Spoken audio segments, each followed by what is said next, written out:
Deus é nosso refúgio e a nossa força, socorro que não falta.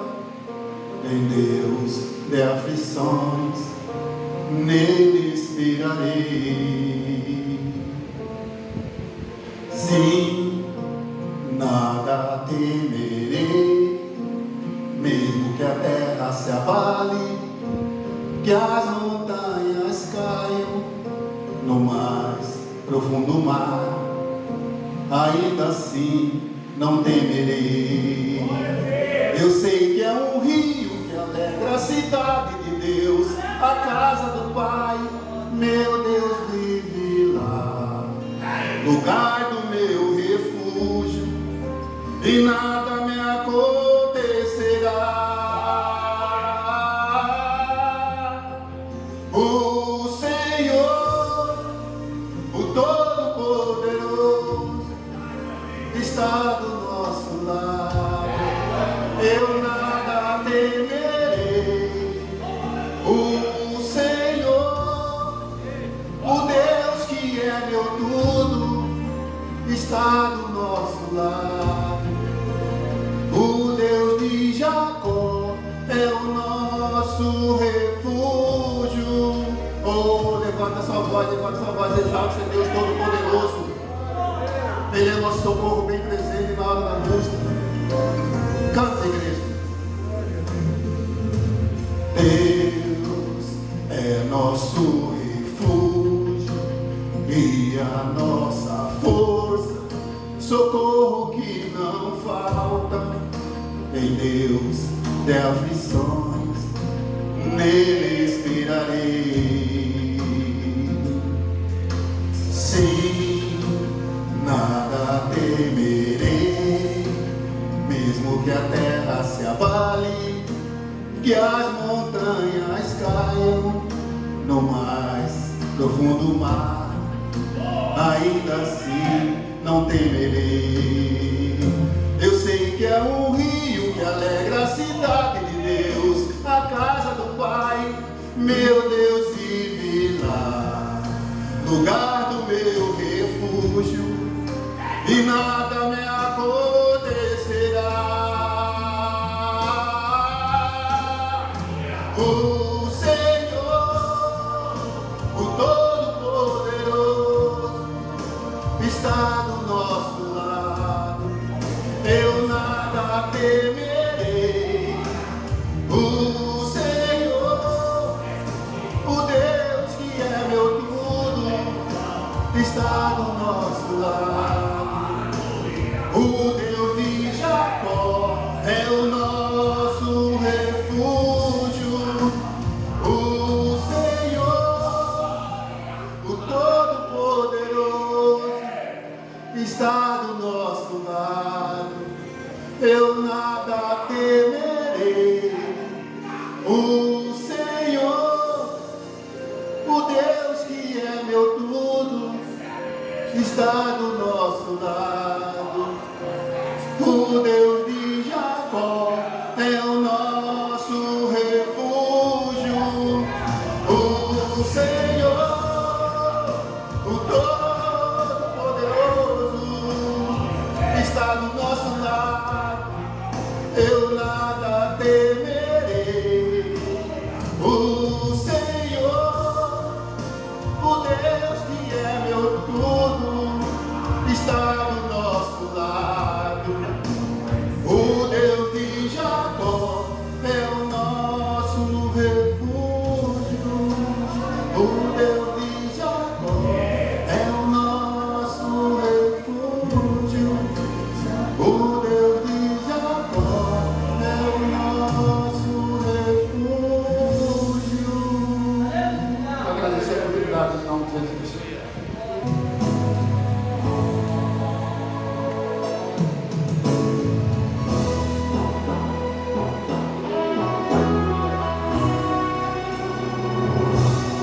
Will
tempo que passa,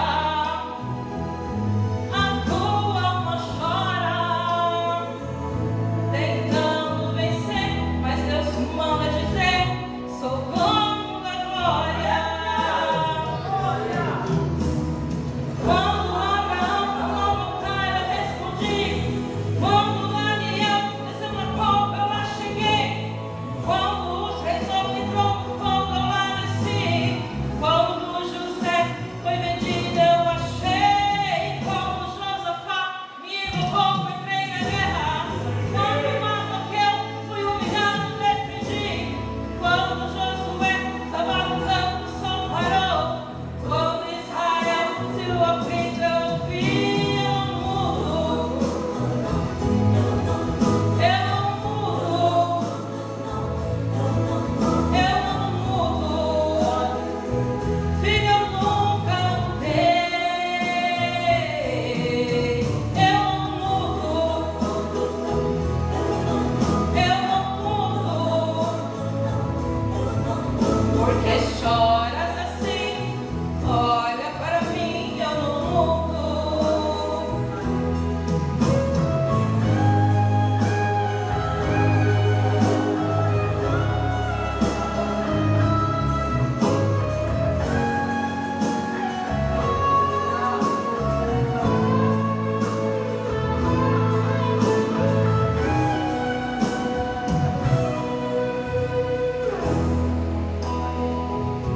Vou te responder.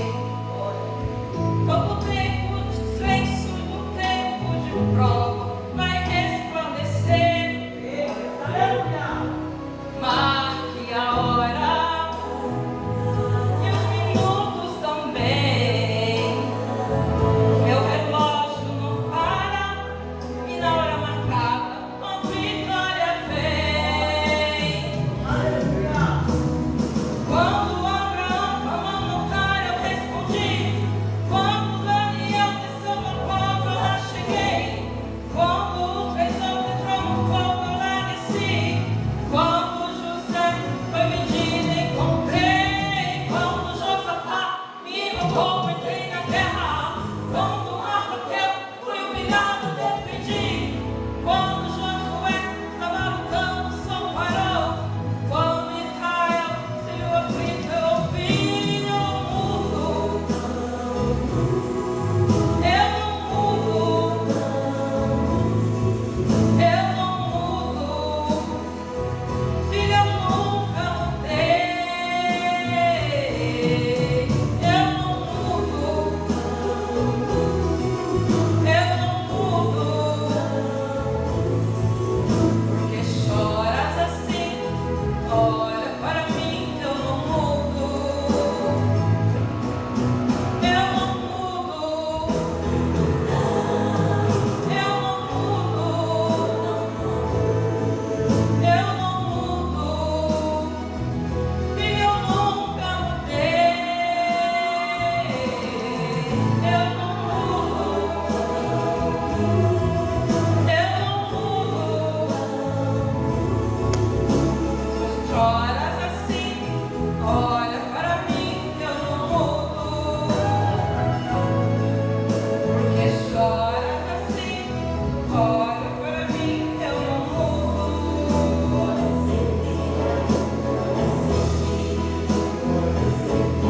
Sempre será.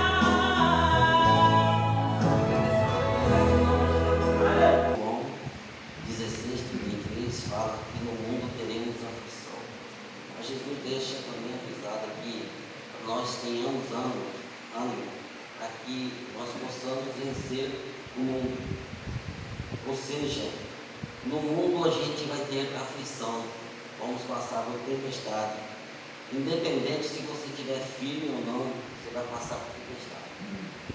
A diferença também é que a pessoa, quando está firme, a tempestade vem. A pessoa vai ser igual uma palmeira. O vento vem, a tempestade vem, a palmeira vai até embaixo, mas quando passa a tempestade ele sobe, vai de pé e volta. Diferente da pessoa que não está firme na presença de Deus, quando a tempestade vem, a pessoa se prostra. E Jesus fala que nós devemos ter bom ânimo. Como ter bom ânimo nesse mundo que nós vivemos? É fácil. É só ler a Bíblia, só buscar a Deus, é só ter um compromisso com Deus, viver uma vida de consagração, de jejum. Sim, aí você vai ter uma vida de bom ânimo. Então Jesus, Ele sempre nos alerta, Ele sempre mostra a senha para que nós possamos ter sucesso e vitória lá na frente. Amém? Irmãos, confesso para todos que geralmente de manhã eu tenho dificuldade para alcançar a tonalidade de voz. Teve uma época que eu me preocupava muito de alcançar a tonalidade de voz, e até que um dia eu entendi que não devo preocupar em alcançar a tonalidade da voz. Eu tenho que alcançar a presença de Deus através do louvor, porque eu sei que se alcançar a presença de Deus, a glória de Deus desce e todos vão receber a bênção de Deus. Glória a Deus. Esse louvor que eu vou louvar se chama Jesus e Eu. Amém? Glória a Deus.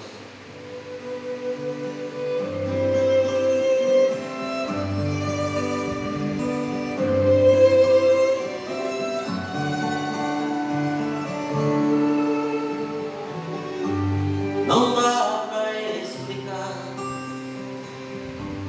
o que vier para mim, palavras nunca falarão.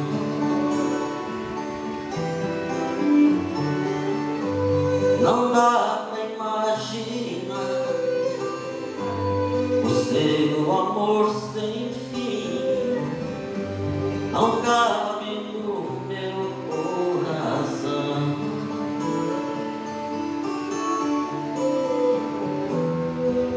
Impossível sobreviver sem Ele, é como a abelha sem o mel.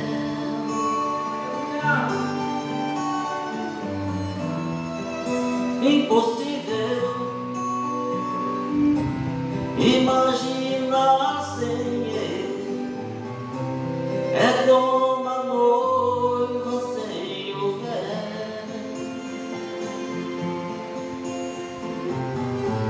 é como a estrela sem o céu.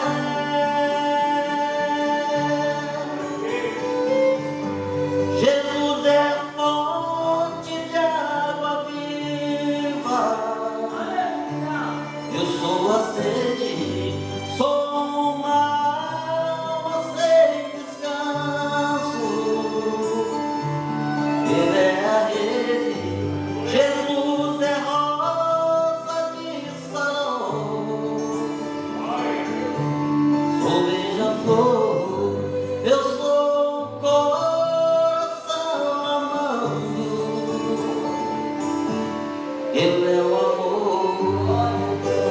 Irmãos, confesso a vocês que no momento que eu mais precisei, Jesus esteve comigo, esteve me consolando, esteve me ajudando e me deu vitória. Eu tenho que agradecer a Ele.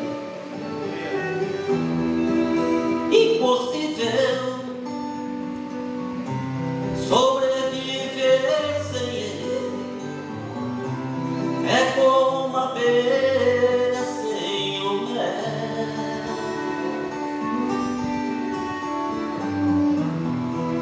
Impossível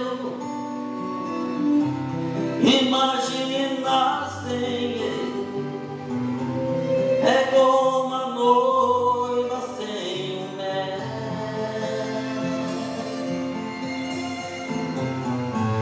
é como a estrela sem o céu.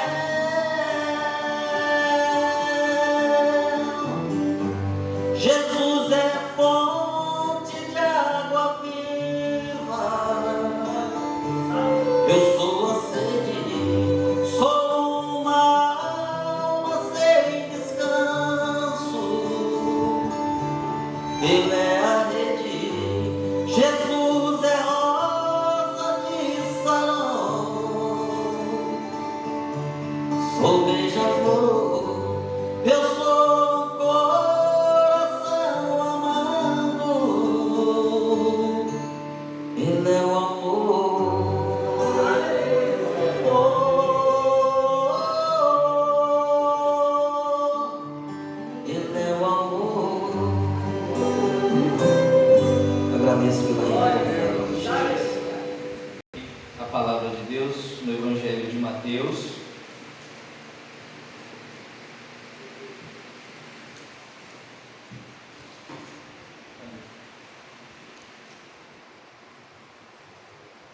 tanto banho de álcool.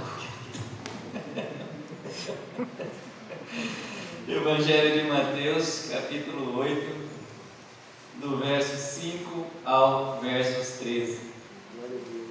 Mateus, capítulo 8, do verso 5 ao verso 13.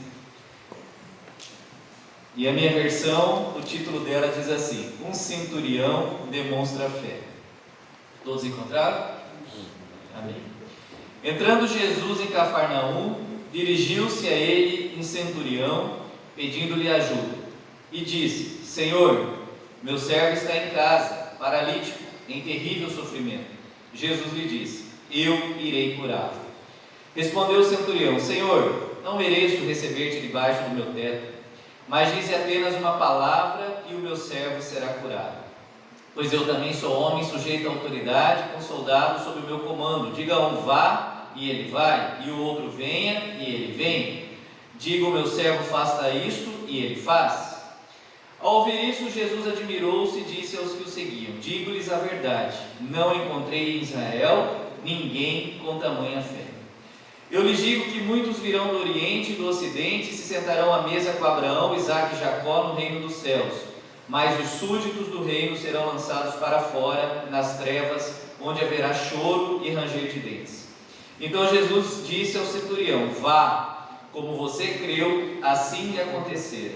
Na mesma hora o seu servo foi criado. Vamos fazer uma oração.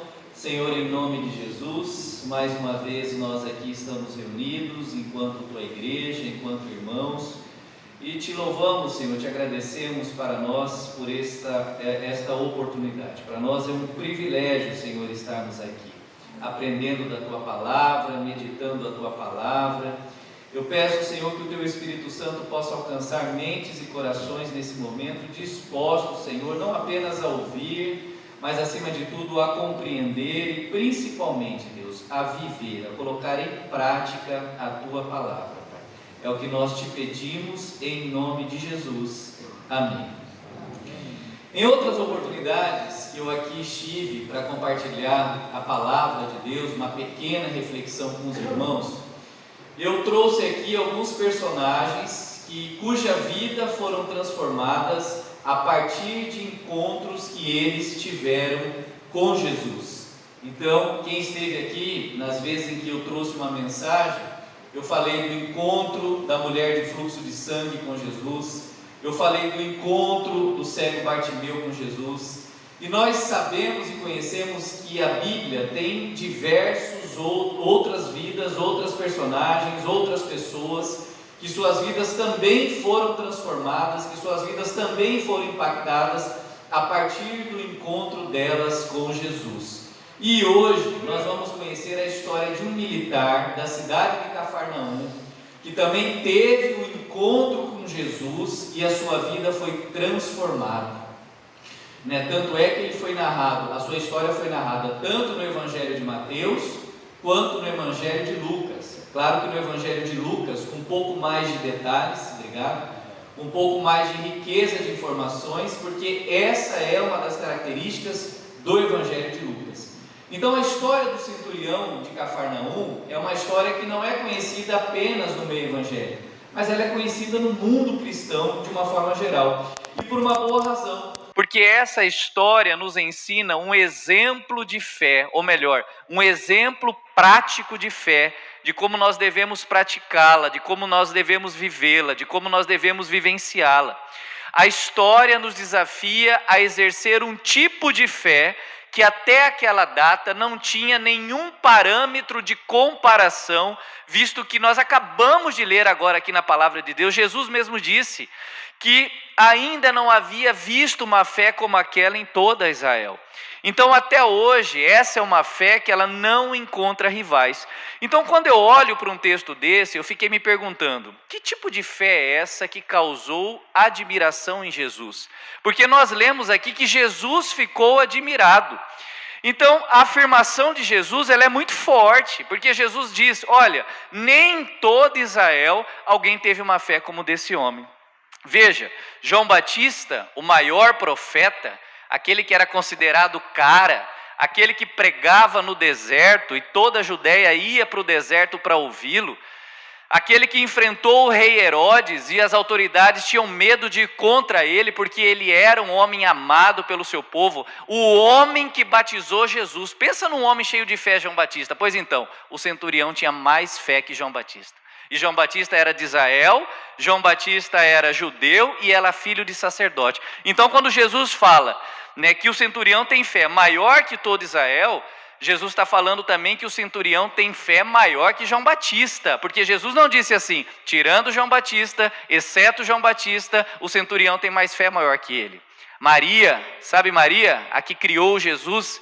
Maria ouviu o anjo, creu na promessa, Maria sofreu preconceito, foi acolhida por José, Maria cresceu com Jesus ali no tete a tete com ele, aprendendo com ele, ensinando e aprendendo com Jesus, mas o centurião teve mais fé que Maria.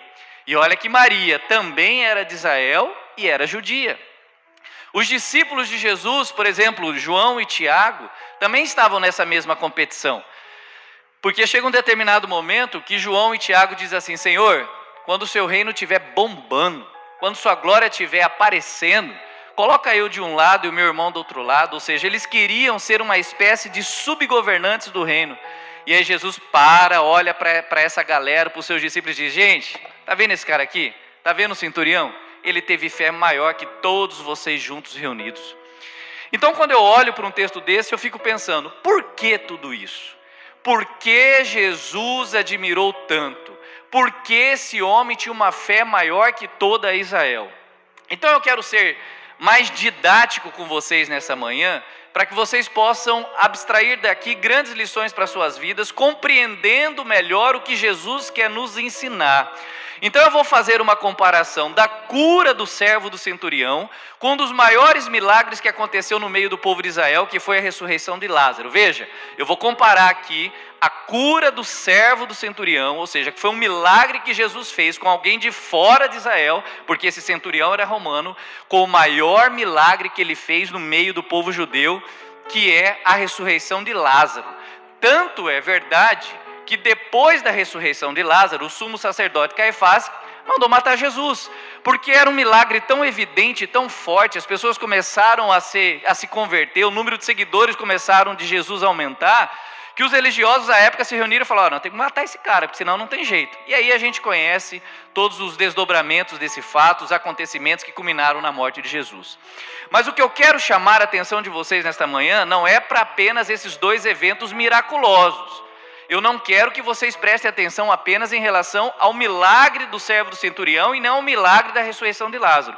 Eu quero chamar a atenção de vocês aqui para o comportamento e para a reação tanto do centurião quanto de Marta. Veja que tanto o centurião quanto Marta tiveram reações e comportamentos diferentes. Nós sabemos que Marta, Maria e Lázaro, elas moravam em Betânia, que era próximo de Jerusalém. Então lá em Betânia, se eu usar as palavras do dia de hoje, é como se existisse uma espécie de célula de Jesus. Na minha igreja a gente chama isso de pequeno grupo. Então lá era um local onde Jesus ia, comia, bebia, dormia, proseava, ensinava as pessoas iam aprender com Jesus. Aí certa feita, o irmão de Marta, Lázaro, ficou doente. Marta mandou chamar Jesus. Vai lá e chama Jesus. Manda chamar Jesus, porque meu irmão está doente. E aí foram até o encontro do mestre. Jesus, Marta mandou te chamar. E Jesus olha e fala, eu vou esperar. Porque essa doença é para glorificar o Filho de Deus. Eu vou esperar o negócio piorar ainda mais. Depois de um tempo, Jesus chegou para conversar com Marta e descobriu que Lázaro já havia morrido há mais de 4 dias. E Marta disse para Jesus, Senhor, se tu tivesses vindo antes, talvez o meu irmão não teria morrido.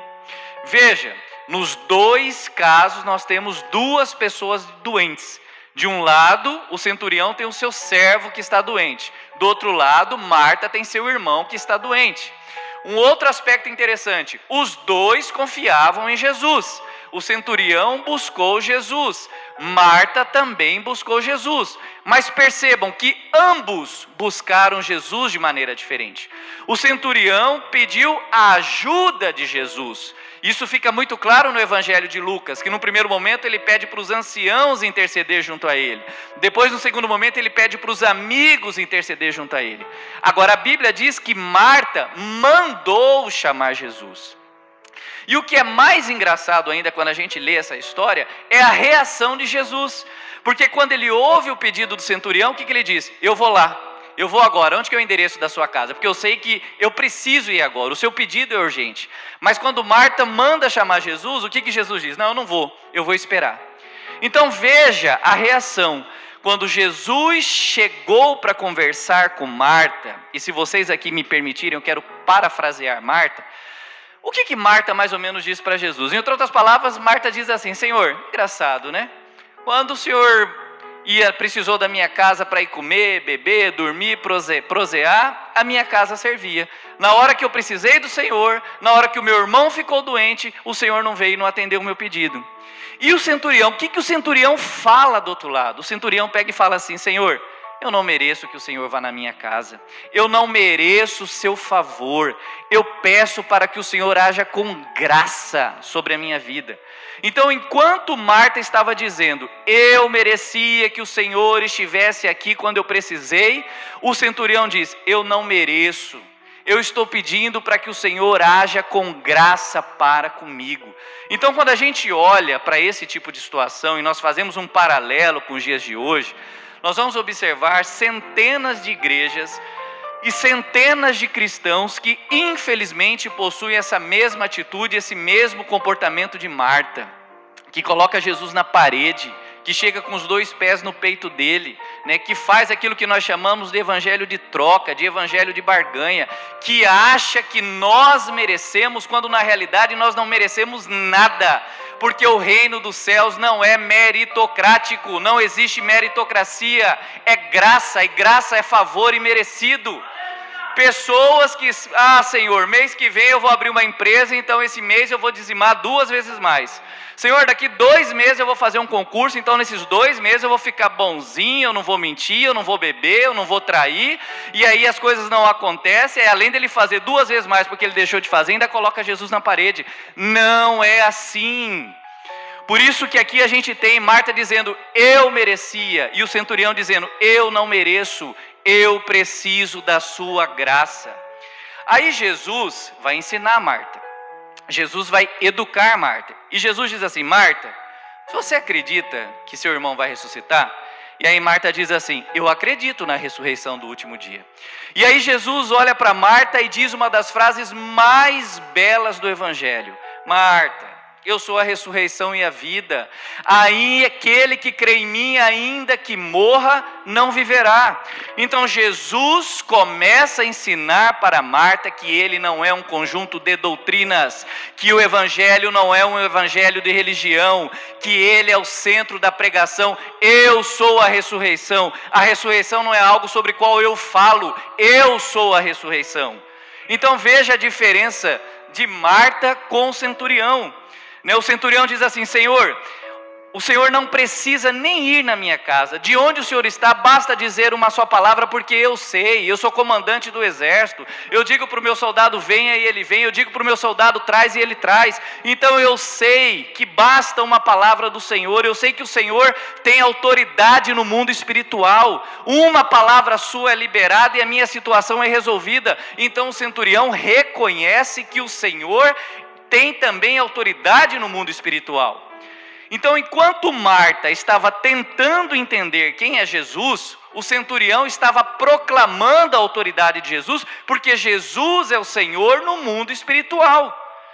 E tem muita gente que ainda não consegue compreender isso. Pessoas dentro da igreja que não creem, que não acreditam e que não conseguem compreender ainda que o Senhor ele tem autoridade no mundo espiritual.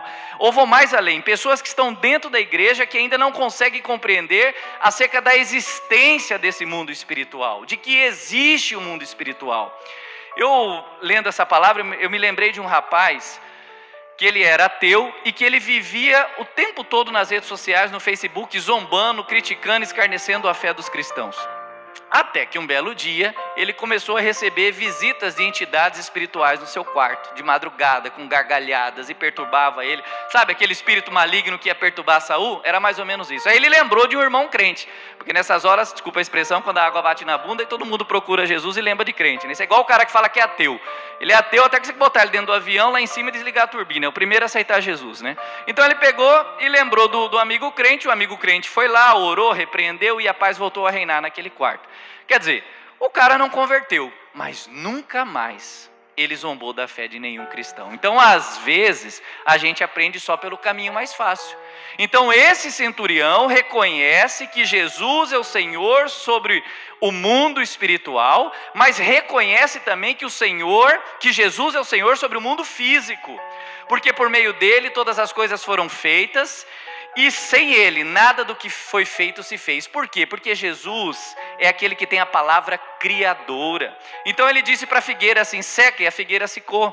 Ele andou sobre as águas, ele acalmou as tempestades, ele acalmou as marés. Os seus discípulos disseram para ele, quem é esse que até o vento e o mar obedecem? Ele é aquele que multiplicou os pães, é aquele que transformou água em vinho. E às vezes a gente acha que Jesus é só coisa espiritual, também tem esse outro lado. Tem gente que acha, não, cura, estou doente, eu vou lá na madrugada orar, porque espiritual é só Jesus. Mundo material, não. Material é aqui comigo, é só eu. Deixa aqui que eu bato no peito, cabeceio e faço gol. Não, Jesus, até aqui. Daqui para cá, mundo físico e mundo material, o Senhor não tem autoridade. Isso daqui é comigo. E eu me lembrei de uma pregação de um pastor. Na época ele não era pastor ainda, ele apenas tinha convertido. Ele estava no início da sua conversão e ele trabalhava no ramo da tecnologia. E ele estava finalizando o trabalho dele para entregar no dia posterior. E aí, nesse momento de fechamento desse trabalho, pifou o HD dele, a memória do computador. E aí corre daqui, corre dali, chama um técnico, chama um amigo para arrumar, e vai daqui, vai dali, não consegue. E ali naquele HD tinha 2, 3 meses do trabalho dele. Até que ele pegou e falou, não tem jeito, eu vou ter que orar. E ele não acreditava. E crente. E aí ele orou, quando ele orou, o HD voltou a funcionar. Ele conseguiu fazer o backup justamente daquela pasta onde ele trabalhou, havia trabalhado 2, 3 meses, e depois o HD pifou novamente. Então ele conta isso de uma maneira engraçada, dizendo, meu Deus, eu não sabia que Jesus agia até no meio tecnológico.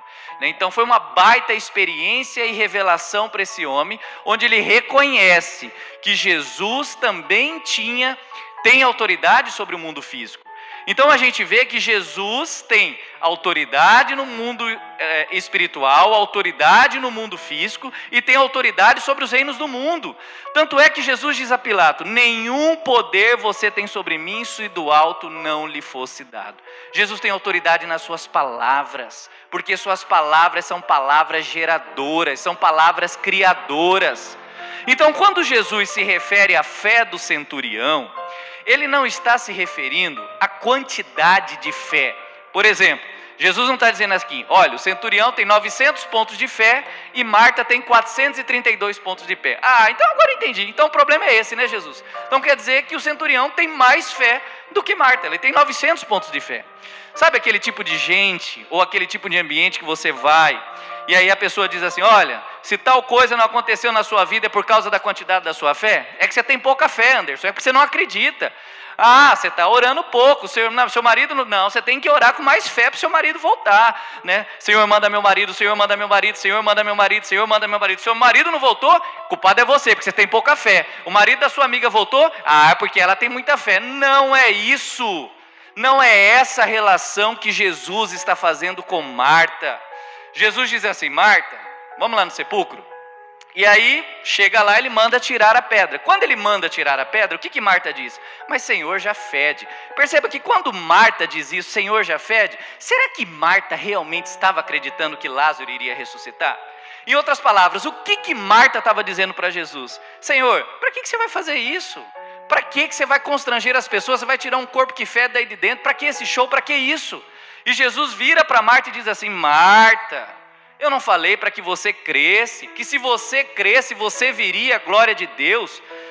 Então o que envolvia a vida de Marta era o se. Se você estivesse aqui, se você tivesse atendido o meu pedido, se você tivesse vindo quando eu mandei você vir, se eu cresce. Então veja, com o centurião foi diferente. Então, Com Marta, Jesus fez o milagre para que ela cresce. Com o centurião, ele fez o milagre porque ele já cria. Então não era porque Marta tinha uma fé maior ou menor.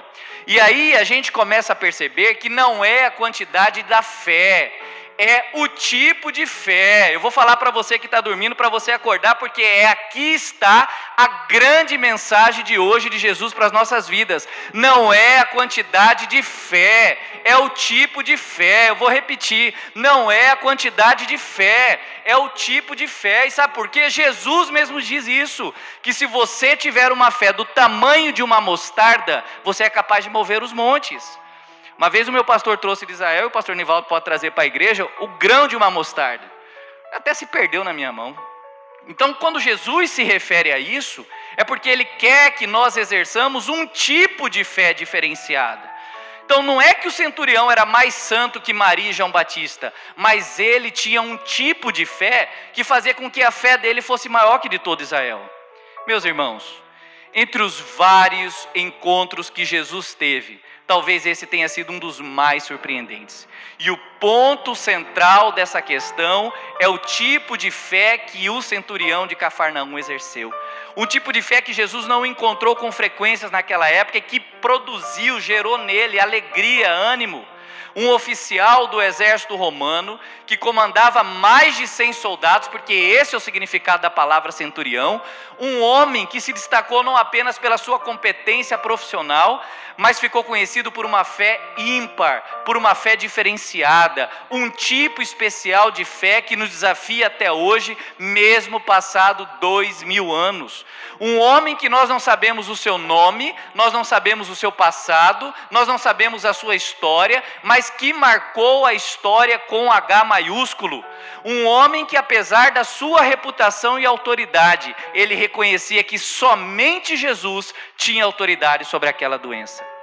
Que nós possamos ser consolados com essa fé de que basta uma palavra do Senhor e toda essa situação mudará. Sem nos esquecermos, a exemplo do servo centurião, que eu e você também somos indignos.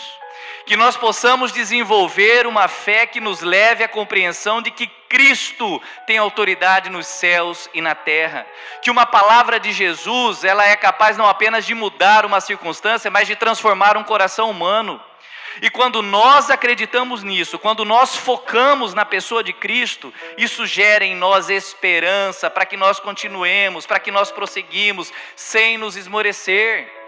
Pense nisso, meus irmãos, nessa linda história de petição do centurião de Cafarnaum. Nós temos aqui um exemplo de fé e um modelo de amor. Eu rogo ao Senhor para que esse modelo de fé e amor sejam encontrados também nos dias de hoje. Que a exemplo do que Jesus fez com aquele centurião, ao atestar a fé dele lá em Israel, ele possa também atestar a minha e a sua fé e dizer que nem toda Cuiabá ele encontrou uma fé maior que a nossa. Fecha seus olhos nesses momentos e vamos fazer uma oração. Senhor, quantos ensinamentos o Senhor nos proporciona nesta manhã através desta palavra. É verdade, Senhor, que por diversos momentos e diversas circunstâncias das nossas vidas, nós temos as mesmas atitudes, nós temos os mesmos comportamentos, nós temos a mesma mentalidade, Senhor, que Marta. Nós achamos que nós merecemos, quando na realidade nós não merecemos, Senhor. Perdoa-nos, Senhor. Quantas foram as vezes em que nós colocamos o Senhor na parede, em que nós chegamos com os 2 pés no peito, que nós fomos na tua jugular, que nós apontamos o dedo em rixe no Senhor e dizemos, eu mereço, eu merecia. Agimos como Senhor Jesus, agimos, Senhor, como o jovem rico, quando aborda o Senhor, também achando que merecia herdar o reino do céu, Senhor, porque ele era bom. Deus, nós não somos bons, nós não merecemos, nós somos maus, Senhor. Nós somos maus com algumas nuances de bondade, e essas nuances de bondade, Senhor, nos dadas por empréstimo, porque toda bondade nasce em Ti, toda bondade vem de Ti, Senhor. Perdoa-nos, Senhor. Ajuda-nos, Senhor, a sermos como este centurião, Senhor. Ajuda-nos, Senhor, a não termos uma fé em quantidade, mas em qualidade, Senhor. Ajuda-nos, Senhor, a exercermos esse tipo de fé, Senhor, capaz de produzir, de provocar no Senhor admiração, Senhor. Deus, quantos ensinamentos nós temos através desta passagem, nós te louvamos e te agradecemos, Senhor. O Senhor traz aqui, Senhor, um grande ensinamento, que o maior mistério da fé, que o maior segredo da fé não é nós aparecermos, mas é o Senhor aparecer, Senhor. E talvez por isso o nome desse centurião não tenha sido revelado, Senhor, para que o teu nome pudesse ser glorificado, Senhor, para que o Senhor pudesse ter sido o grande protagonista dessa história, Senhor. Ajuda-nos, Senhor, ajuda-nos para que nós possamos compreender que nesta relação nós somos servos, Senhor, nós somos indignos, Senhor. Ajuda-nos a ser mais humildes, Senhor. Ajuda-nos, Senhor, a dependermos da Tua graça. É o que nós te pedimos nesta manhã, Senhor. Derrama a Tua graça, a Tua bondade, a Tua misericórdia sobre cada um de nós que aqui está, Pai. É o que nós te pedimos e te agradecemos, em nome de Jesus. Amém. Que o Senhor possa abençoar as nossas vidas, em nome de Jesus. Amém. Aqui, irmão, está o segredo do milagre. Se você quer saber como é que faz para se alcançar o milagre, foi ensinado tudo aqui. Esse é exatamente o segredo de a forma correta de você receber o milagre. O processo de ensino e aprendizagem, que a ciência ensina, um professor que ensina, aluno que aprende, ele se transforma, ele se liberta da ignorância, da falta de conhecimento. Então, quando nós aprendemos assim, se creres, ou seja, se você tiver fé, verá a glória de Deus, você vai ter a vitória se você crer, ou seja, a fé é tudo. Pela fé, Noé construiu a arca, pela fé, Davi venceu o gigante, pela fé, heróis da galeria da fé, livro de Hebreus, tudo foi pela fé. Então a fé é o segredo. Qual a vitória que vence o mundo? A vossa fé. Então, irmãos, olha bem, qual que é a fé que Deus quer que eu tenha para que Ele me faça aquilo que eu preciso? Qual é a fé genuína que a Bíblia diz que temos que ter? Será que é a fé que nós acreditamos que nós temos? É a fé por ouvir a palavra. O que Ele pede é para que Jesus fale e para que Ele ouça. Porque quando Jesus falar, o menino não está ali para ouvir, o criado não está ali para ouvir. Mas falou, fale para mim, diga apenas uma palavra que o meu criado será curado. Ou seja, se o senhor falar, eu vou ouvir, porque a fé vem pelo ouvir. E pela minha fé, o senhor vai fazer lá. Imagina você vem aqui e você crê nessa palavra e Deus vai lá na sua casa, vai lá no seu trabalho e faz um milagre. Mas você tem que vir aqui crendo, não somente que Ele vai fazer, mas que você vai ouvir o que Ele falar, porque a fé vem pelo ouvir. Então o milagre lá depende da sua fé aqui. Irmãos, isso é tão sério como o Tiago pregou aqui, que dificilmente você vê nas igrejas pregando isso. Porque para você maravilhar Jesus com a sua fé, você tem que baixar a bola. Se você achar que você perde toda a fé. Ele não achou que ele era. Não sou digno, Senhor. Você vai lá. Até que eu gostaria. Quem não quer o Senhor na casa, mas não sou digno. Não sou merecedor. Quando você faz isso, você glorifica a Deus e você se humilha. Quando você se humilha, Ele te exalta com a vitória. Te exalta com a vitória. Então, irmãos, olha bem. Quando Ele faz uma comparação da autoridade divina com a autoridade terrena, isso é muito importante. Porque às vezes nós achamos que somos pastores, somos líderes, somos pregadores, achamos que somos alguma coisa. Queremos cantar melhor que o outro, queremos pregar melhor que o outro, e a gente nem percebe que a gente se torna soberbo com isso, arrogante com isso, não percebemos isso. E sem querer nós expressamos essa arrogância, essa soberba, sem perceber. Uma comparação que as pessoas ficam fazendo. Pregador tal, não vou hoje não, sabe? Então, irmãos, o que acontece? Quando a gente fala assim, eu também sou um homem sob autoridade, ou seja, terrena. Eu também sou um homem sob autoridade. Eu digo para esse soldado, vai, ele vai. Digo para este, vem, ele vem. Fica aqui, ele fica. Mas diga somente uma palavra, ou seja, eu sou autoridade aqui na terra, limitada. Ou seja, não estou roubando a sua glória. Essa parte só o Senhor pode fazer. Eu sei o que é autoridade, então eu estou fazendo uma comparação entre a autoridade terrena e a autoridade da palavra. Quando você reconhece a autoridade da palavra, ou seja, uma palavra que não pede, uma palavra que determina, uma palavra que ordena. Por isso que algumas versões assim, ordena, mas aqui ele fala assim, diga apenas uma palavra. Então a autoridade da palavra, e ele fala, diga que eu vou ouvir, que vai acontecer. Ele não foi atrás de uma cura, ele não falou assim, Senhor, cura o meu criado. Apesar que ele queria cura, mas ele não pediu isso. Senhor, cura o meu criado. Diga uma palavra. Você tem que vir para a igreja, não pedindo o seu milagre. Uma palavra para que o seu milagre aconteça. Olha bem, é diferente. Você não vem para a igreja, Senhor, eu preciso de uma porta aberta. O ideal não é isso. Uma fé que maravilha o Senhor Jesus é uma fé que você pede uma palavra para o seu problema. Senhor, diga uma palavra. Mas eu percebi aqui, eu fiquei todo o tempo olhando para todo mundo. Quando o irmão Tiago estava pregando, eu olhei para todo mundo. Olhei para os jovens ali, olhei para vocês, olhei para todo mundo, para um por um, olhei. E eu vi quem estava conversando e quem não estava. Eu vi quem estava voando e quem não estava. E eu vi também quem estava dormindo e quem não estava. Não estou aqui para julgar ninguém. Cada um faz da sua vida o que quiser. Cada um adora como quiser. Eu estou falando porque eu estava aprendendo olhando para vocês. A irmã Iracema viu que eu estava olhando para todo mundo, não viu, irmã Iracema? E eu vi quem não estava ouvindo e vi quem estava conversando. Sabe o que eu percebi? O próprio Deus falando e as pessoas estão nem aí para o que Deus estava falando. Não é todo mundo, é claro. Mas o que eu estou dizendo, se o centurião tinha convicção de que o milagre viria por ouvir, por que as pessoas não querem ouvir?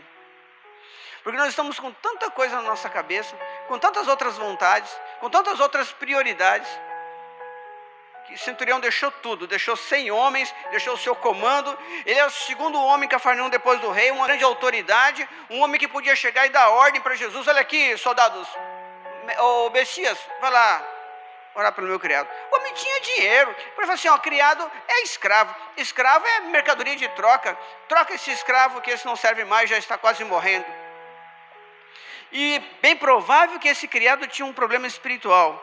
Porque assim, o meu criado está lá em casa paralítico, mentalmente atormentado.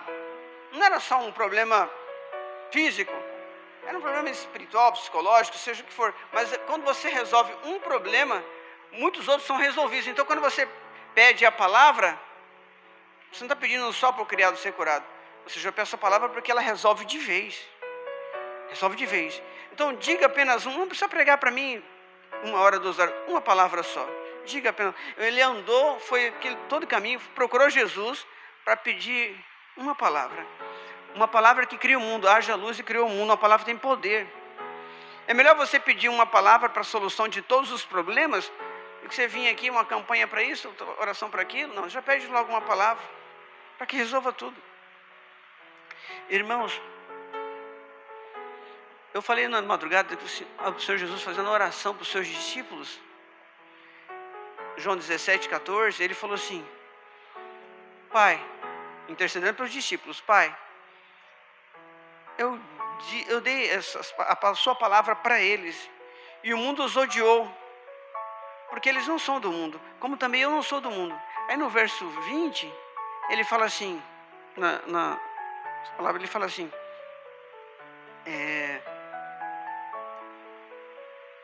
eles, ou seja, os discípulos que receberam a palavra, quando ele fala assim, Deus, suas palavras, o mundo odiou, e porque não sou do mundo, porque eu também não sou do mundo, ele fala assim, eu rogo, ou seja, eu estou orando, Pai, não somente por estes que estão aqui, esses discípulos aqui, mas por aqueles que pela sua palavra ouvida, hão de crer em mim.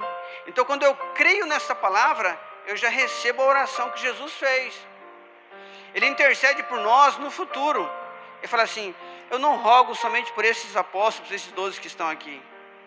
Eu não rogo, não oro somente, não intercedo somente por esses, mas por aqueles, lá no Jardim Ubatã, por aqueles que pela sua palavra, Senhor, hão de crer em mim. Então quando você crê nessa palavra que você acabou de ouvir, você tem uma oração do Senhor que passa a fazer efeito na sua vida. Então, irmãos, Jesus já orou por você antes de você nascer. Jesus intercedeu por você antes de você nascer. Mas você só tem direito a essa oração, essa intercessão, Quando você crê na palavra do Senhor, mas se você não ouve, como é que você vai crer? Então, o ouvir, sempre falo que está no grego, o ouvir no sentido de obedecer, não é só de escutar aqui e sair por aqui, não. Você ouvir, já está uma predisposição a viver aquela palavra, a cumprir aquela palavra. Então a fé vem pelo ouvir a palavra, a fé vem pela predisposição, pela disposição de cumpri-la. Quando você toma uma decisão, você ouviu, agora não vou viver mais assim, vou viver de acordo com essa palavra. Agora que eu recebi essa palavra, eu não sou mais eu, agora o mundo vai me odiar. Porque eu não sou mais do mundo. A palavra tira você do mundo. Porque ele fala assim, e desde a sua palavra, o mundo os odiou, porque não são do mundo como eu também não sou do mundo. Ou seja, quando você recebe a palavra, você é tirado do mundo.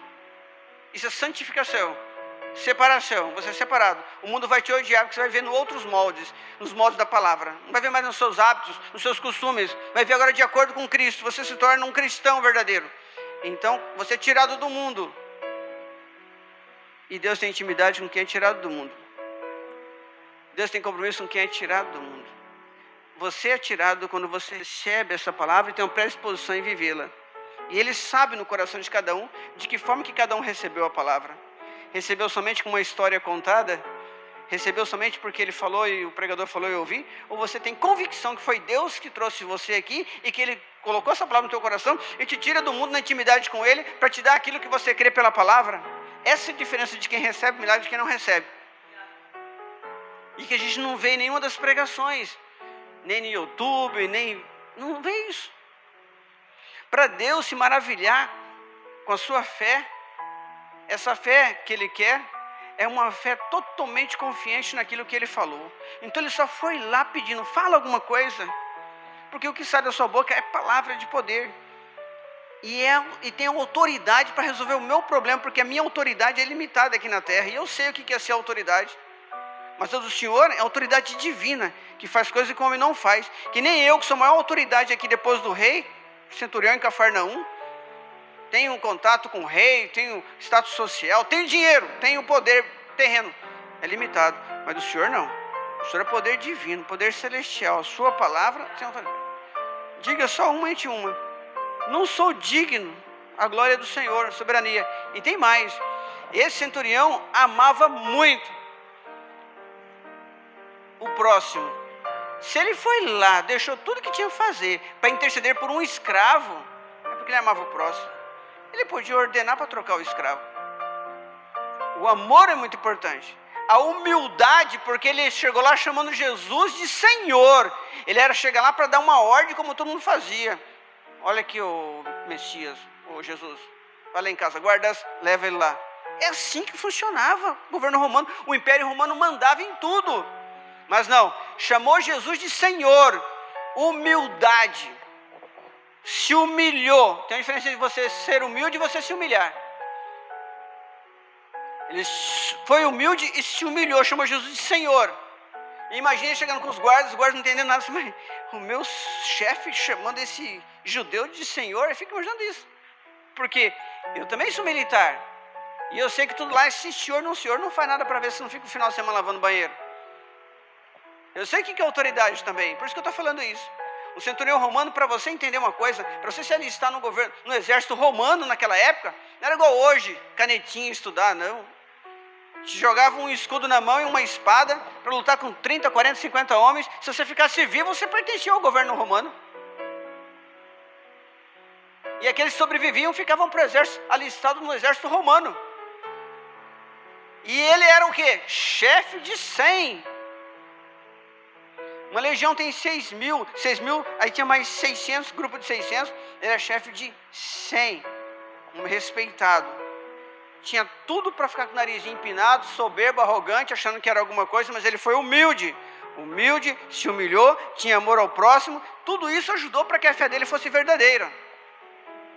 E se Jesus é Deus,